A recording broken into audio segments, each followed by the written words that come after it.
Hey, I just finished all of Star Wars Minute up until where you're at in Solo. And I got one thing to say. I need more. Star Wars Minute.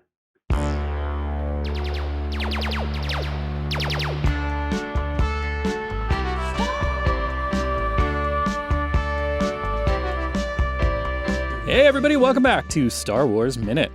It's the daily podcast where we analyze, scrutinize, and celebrate the Star Wars movies 1 minute at a time. I'm Pete the Retailer from PeteTheRetailer.com. I'm Alex Robinson from AlexRobinson.fun. I'm Lacey Gilleran from the Resistance broadcast at StarWarsNewsNet.com. Yes, thanks for joining us, Lacey. This is we were just saying you're our first new guest of the new season, so. That's awesome. Well, if there's a better movie for me to be talking about, it's definitely Solo. It's glad to hear it, because we are talking about Solo, coincidentally. It's Solo minute 26 of Solo, a Star Wars story. It starts with the gang flying high over the skies of Vandor, and it ends with Han telling Chewbacca he's going to need a nickname because blank. Because blank. Whoopee. Exactly. Wookiee. No, it's a Wookiee. Oh, okay. We get a neat, we don't see very much in-atmosphere flight in these movies, in Star Wars, and especially with people just kind of walking around, hanging out in the air. I mean, I guess technically Cloud City is in-atmosphere flight, but yeah, as far as a ship cruising around, it's nice to see. Air things out a little bit. I'm a big fan of it. It does seem like it would be very cold though, and also like I mean, you figure they've got to be going like as fast as at least a car. And they just got out of the shower. So he's fresh out of the shower and outside over a snowy planet. It's not really adding up for me. Maybe there's like exhaust or something, like a dryer exhaust from the ship that goes right there. And so they're basically being blow dried. They're getting gassed. They're just like pure carbon monoxide. And they're just like, what's your name? Chobi? Okay. I would like to either see that, there's some kind of I think Han has a shawl, so it's a little bit protected, but I would like to see either some kind of like heating, like those restaurant heating things, or just them to come back inside and they're both kind of like totally slicked back, frozen, basically like 90-degree icicles. Imagine the critique they would have gotten if they did have one of those just sitting there, like one of those restaurant heating lamps just on the walkway, and they're like, this is Star Wars. They're like, canon now. Yeah. Well, we already know the ship has a shower, which is pretty odd also for it. So who knows what they have stashed away on there. Well, in a way, it's like a Dyson Airblade where they are. Yeah. They're flying through. It's just going to blow off all the... I'm sure they got down there naked first and blew off all the water, and then they got dressed. It's like one big dryer. They're just underneath the ship drying. Yeah. The whole planet's one big dryer. Now that's light speed. Am I right? And we got a nice little back and forth between Han and Chewie, where he was, hey, thanks for helping me out of there, Chewie. Han and what? Han and Chewbacca, the Beast, the artist formerly known as the Beast. He's like, oh, thanks for getting me out of there, helping me get out of there. He says presumably Chewie says Chewbacca. It's gonna trip me up for another minute. Presumably, it's a mouthful. It is. It's tough. He says something like, well, they only took you because they needed me. And then Han was like, they only took you because of me. But really, I was trying to think of who's more right in that situation, because it is, they did say they needed muscle, which is why they wanted Chewbacca, and Han was a kind of a throw-in. But if Han hadn't met them before, Han didn't know them, they wouldn't have even had that arrangement. It's kind of like a finder's fee. Like, he knows them, or at least knows of them. He's met them before, so it is a little bit his. He gets a piece of the pie. He gets a little piece of the action there. So it's not entirely Chewie. It's not entirely Han. Sorry, it's not entirely Chewbacca. It's not entirely Han. I would say it's mostly Chewie though, because Rio Durant does say, "Is that a Wookiee?" So yeah. It kind of sets it up that they're like, oh, we'll take them because of that. So it's kind of funny that they're already having that back and forth of who's better, because that's like how every great friendship starts off. I don't know about you guys, but my best friends, like, they've all started off with me kind of like battling them at something. And then we're both like, oh, maybe we should team up. That's how this podcast started. We were at a party. Oh, Yeah. really? Just love to determine who's the winner yet. That'll be the last episode. We'll reveal which one of us won the Star Wars nerd off. Somebody's been keeping score this whole time. Yeah, I think it's also Chewbacca is the real reason. And although I think Chewbacca is the real reason for the season and why the Rio's very pro Wookiee. Mm-hmm. And so yeah. And they're shorthanded, as we will be reminded. Shorthanded. So, yeah. Yes, I think they're both. I don't know. It's tough because it's also, it's not just. They wouldn't have had the opportunity to be noticed as a Wookiee and friend, Wookiee and friend. That's still be in that hole. If Han hadn't previously run into Beckett and the crew, then they wouldn't. Han was. Remember when they got out, Chewbacca was running in the other direction. It's true. And I do, again, I said at the time, I would still like to understand where he was going and what if he had just pulled Han along and they went that way. Like, what's that story? They should have done like a pick your own destiny book where it's like, if you want to go with Chewbacca, turn to page 55. If you want to go with Han, turn to page 327. Hanging out in Mimban, I guess, somewhere. Seeing Chewbacca's hair blown back like that, first of all, looking awesome with that. Like, that's some real... And the music set the tone. It's the song's Chewie Untamed, which I love from John Powell. It totally sets the mood of like this beautiful, picturesque, like sunset cruise with the two BFFs just like hanging out. Totally should have gotten a little bit of slow motion Chewie in the wind there. Just kind of shaking his hair. Or it almost seems like a metal video too. Like, like kind of like, But it reminds me of the Nicolas Cage part of him coming off Con Air. That's what it reminds me of. There you go. There's a good Han Air. Han Air. Speaking of Han, he's kind of talking with Chewbacca about like, where he's been and how now he's free and this is one big score and stuff. Are we to assume from this point forward Han Solo is considered AWOL by the Empire? Like, if he was caught, would he be shot as he obviously becomes a rebel, so that he'd be shot for that. But up until then, would he have just been, hauled in manacles for being a deserter? Everyone wants to capture this guy. Well, I guess so. I don't know. Well, there probably wasn't any formal paperwork filed on on Mimban. So he might be MIA. Everybody, there's probably, a little memorial to him somewhere because they think he's killed or missing in the Battle of Mimban. Or they're doing a Don Draper, Seymour Skinner thing where someone else is now claiming to be Han Solo who took over his old life. There you go. And made up last name. Let's write that down. We're going to pitch that. The real Han Solo. Well, he's also talking about being free. And but not to get too deep, but are either Han or Chewbacca ever truly free? Whoa. That is super deep, because then that's kind of where I was thinking, actually, because it got super depressing for a moment in my head, because I was like, well, are they ever really free from the burdens that they've had their whole lives?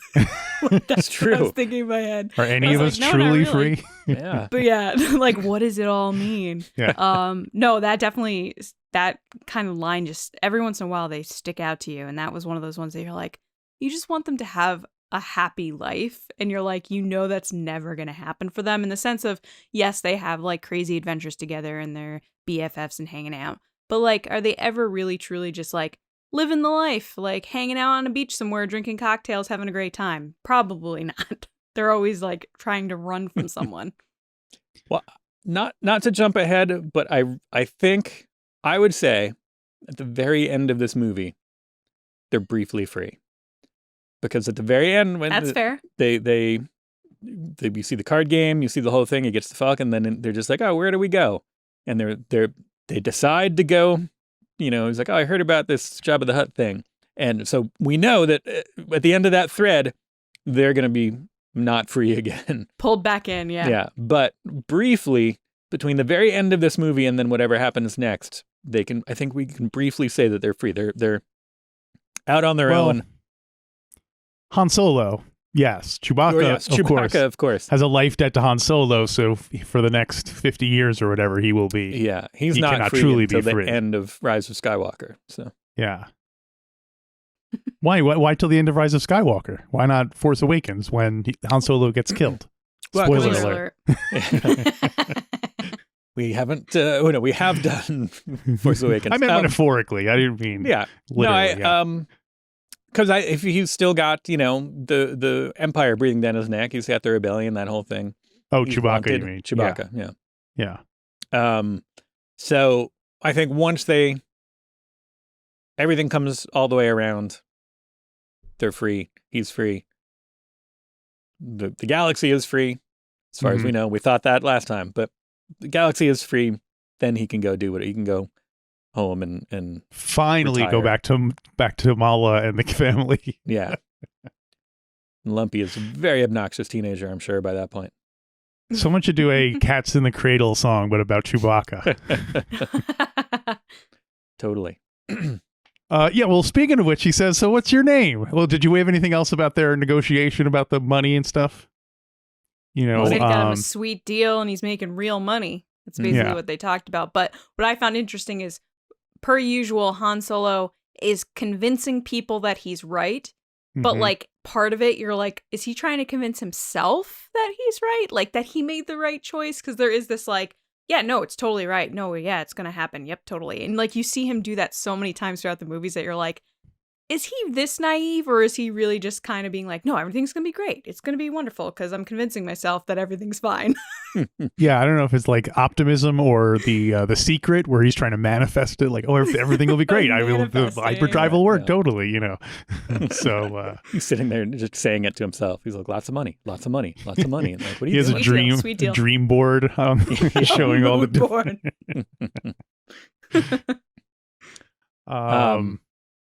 Yeah, and we do have to wonder. I mean, this will, I guess, keep coming up throughout the course of the movie, but we got to wonder about Chewie's motivation. But like, is Chewie, besides freeing, we'll find out a little bit later. Besides, he wants to go help out his family, his tribe. Does anything like other than that aspect? Is he interested in any of this? Like, does he have any kind of criminal inclinations besides, he was branded a criminal by the Empire. Does he,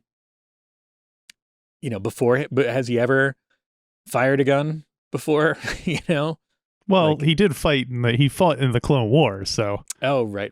We have to assume that he. I really try hard to forget about that all the time. A lot of people do actually, because it's just very weird. It's like, it's kind of like the R2D2 C3PO thing. It's like they all knew everybody, but nobody knew them at the same time. It's like, it's that weird thing. But Chewbacca being in Revenge of the Sith feels like a special edition change that you forgot about. Right, yeah. It's a regular McClunky. But even then, so he was, fighting essentially for the side of good. Yeah. In there, but has he ever broken the law other than the law being, other than the imperial law of being a Wookiee? You think he was just like a Wookiee accountant or a Wookiee, shopkeeper or something? He was pushed into this life by the Empire. Yeah, could it be? I don't know. I think by Han Solo, he was thrown into prison and became was the beast. He was just trying to eat. Yeah. And then I think you just get to a point that you're so desperate in the Star Wars, like what are you willing to do? And I think we see that a lot in like movies like Rogue One. It's like, how far are you willing to go, whether it's right or wrong, just to survive? And I think Chewie's in that place right now that he's like, okay, I gotta go with them because I gotta get out of here, but eventually I'm hoping to get back to my family and I'm hoping to get back to the life that I know, not knowing that he's never gonna go back to that. He's always gonna be in here. We'll go back for life days. Yeah, occasionally. That's true. Yeah. At least once. Maybe he's like a Walter White type that he was just totally, Well, that's interesting because he started off innocent, but then he eventually got hooked on the criminal lifestyle. Right. and then they couldn't go back. Yeah, down so the Maya's road, like Maya's Skylar White, and that makes Lumpy the other kid. Right.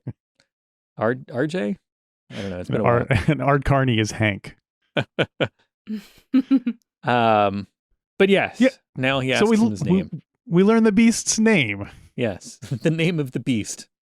So he says, "What's your name?" And Chewbacca goes, "Rah, rah, rah, rah, rah," and makes a bunch of noises. So do we think that is the Sherwook word for Chewbacca?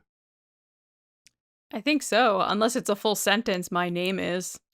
Right. Yeah, or like some call me Chewbacca, or right. something like that. Like he puts the dramatic. He has flair like the smoothest lines of all of Star Wars, but we just never know. You've never heard of the mighty Chewbacca? I think so. It does make. I haven't been able to pick up.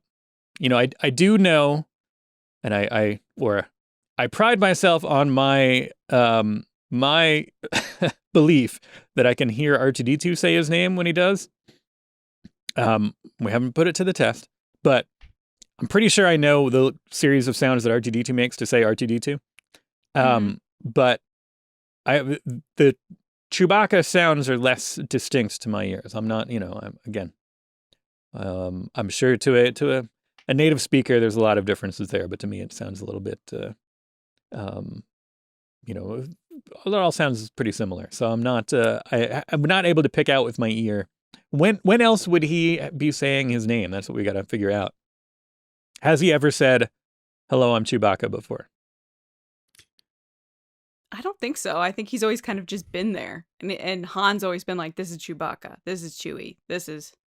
Right. Well, if we listen closely, we might hear him when him and Ben are speaking in the cantina, because Obi-Wan he says this is Chewbacca. He's first mate on a ship. Right. So he's at one point Chewbacca must have said, unless they knew each other from the Clone Wars. You're forgetting about Boshak. Kill me.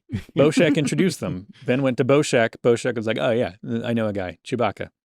Right. Well, we don't know if he said it or not, but yeah. Right. So maybe he's saying it all the time. I'm Chewbacca. He's like a Pokemon. Like, Chewie, get us out of here. He's like, Chewbacca. Yeah, or Hodor or Groot. Yeah, exactly. Part of an elite club of people who only say their own names. I think it would have been I think the fact that his name is just Chewbacca, I feel like it should have been something longer. And he should have started calling him Chewbacca as the short nickname first. So I came up with the name Scratchingworth Chewbacca Quadaneros Skywalker Jr. Oh, so that must be Itchy is Chewbacca's father, right? Yeah. I mean Itchy, right? Yeah, that's what I meant. So Itchingsworth, yeah. So so that's his full name, and then he's like, "How about I just call you Chewbacca or something?" Yeah. Something like that. So anyway. Longer I like name. the idea that he's Itchy Jr. Itchy Jr. It sounds like a medicine. Right. Itchy Jr. is that Benadryl for kids. Yeah, I don't. It's tough to see what they give a lot of the other. They gave Lumpy and Itchy and Mala like all longer Sherwook names. Those are their kind of short, basic names. But wonder what it means in Sherwook. What Chewbacca means? Yeah, like does his name mean something? Like names mean something generally. They're not just kind of like random gibberish. Like sometimes. the ever-growing tree or something. Yeah, something like he of legs like tree. Yeah, he of legs like tree trunks or something. They would have a lot of. They'd probably have a lot of tree. They probably have a lot of tree-based things. Mm-hmm. Yeah, it's a tree-based society. Wookiees have over 1,000 words for trees. He who can't eat leaves. Wait, is that Barkley? He who can't eat leaves. That's where that comma goes. I don't see anything in the Wikipedia page for what it means. Although I'm doing just a quick skim as not to do it. Maybe it's Legends. Maybe Legend has it. There's a meaning.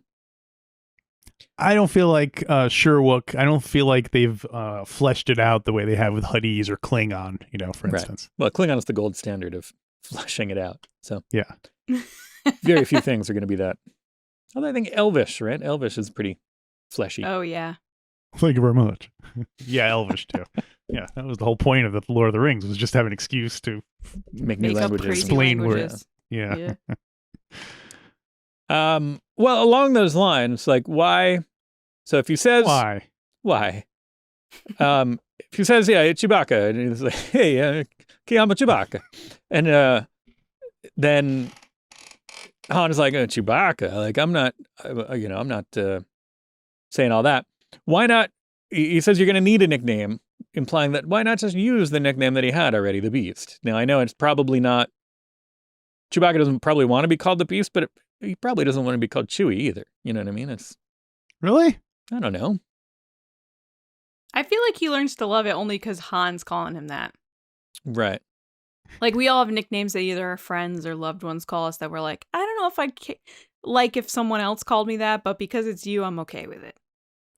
This would have been a great little detail if in like The Force Awakens, he never referred to him as Chewie. Because at some point over the years, Chewbacca said, you know what? You really got to stop calling me Chewie. I hate it. Yeah, it's really offensive, and I let it go because I know you guys don't live very long. So I'm like, it's only a couple more years, but I'm really tired of it. Yeah, is it like being called like Billy or Bobby or something like that, where it's like a childhood nickname that then people eventually grow out of. You know what I mean? Yeah, I mean, they're allowed to call. I know a lot of adult, Jimmys and Billies and stuff like that, but I wonder how he does feel about it. And do other people call him, like when Lando runs back into him later, he says, how you doing, Luke Chewbacca? calls him Chew. I think like Luke calls him Chewie. Right. After a while or right away? I can't remember. I can't remember either. I just remember Rey calling him Chewie, but that was in The Last Jedi. Right. And Rey quickly works her way into everybody's heart, so she can do whatever she wants. But right. Exactly. 100%. I don't know. Do other people call him, well, we'll have to do some this is where everybody's yelling at us. Yeah. Because they're just like, obviously, they call him Chewie in this. I feel like maybe 3PO is the only one who knows it does not call him Chewie. Well, no, Jabba calls him Chewbacca. Lando calls him Chewbacca. Yeah. But I feel like there's other times where Lando calls him Chewie. But anyway, we'll have to address this. Now that we're almost done with the saga, we'll keep an ear out. Oh yeah, totally. Although next movie, we'll.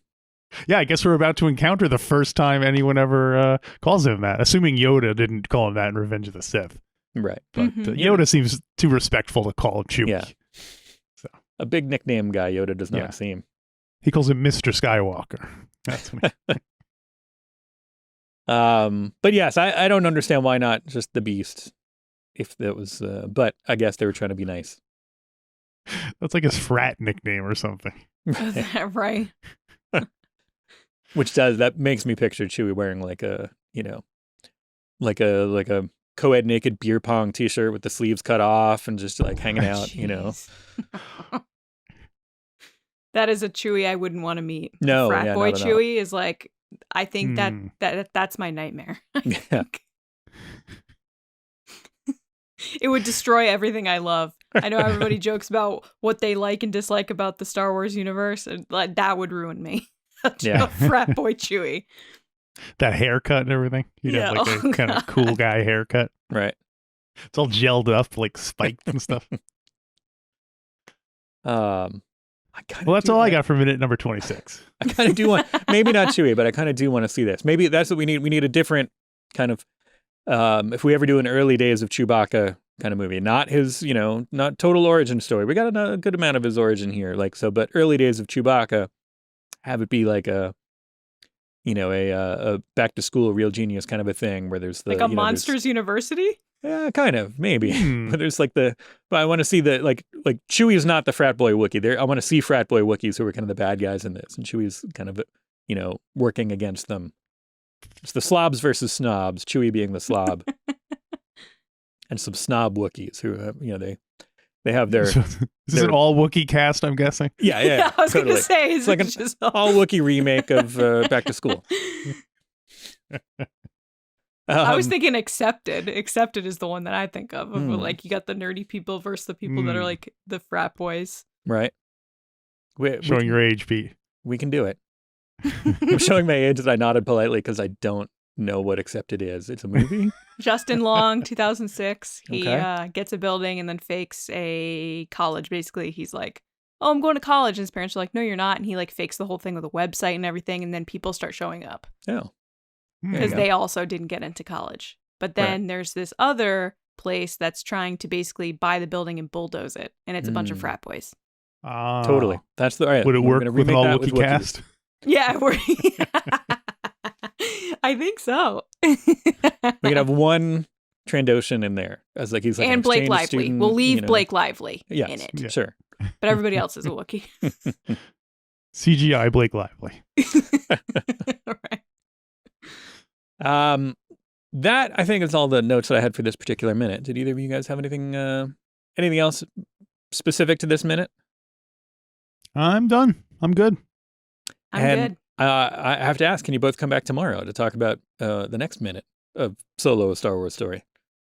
I can. What's today? Today is Monday? All right. I'll check my calendar, but all right. Probably. All right. I have. How many times have you done that joke? About 1,200. 3 or 4 seasons. Yeah. I was going to say, how many years have you done that joke? Well, hey, you can probably find out about how often we do that joke on the Star Wars Minute Wiki. Why not go to the Star Wars Minute Wiki, wiki.starwarsminute.com. The crew there has done a great job of cataloging some of our jokes, some of our guests, some of our episodes, all kinds of things. Often I will go back to that to look at what I said about things and either shake my head or chuckle politely. It's a lot of context. It's a lot of context. Those quotes. Yeah, totally. I'm like, what was I talking about there? But it's definitely fun to if you're watching this now or listening to this now and you missed a few episodes, you want to catch up on, hey, what are they talking about? Go check it out on the wiki. There's a lot of good stuff there. And study up. We'll meet you back here tomorrow for a brand new episode of Star Wars Minute.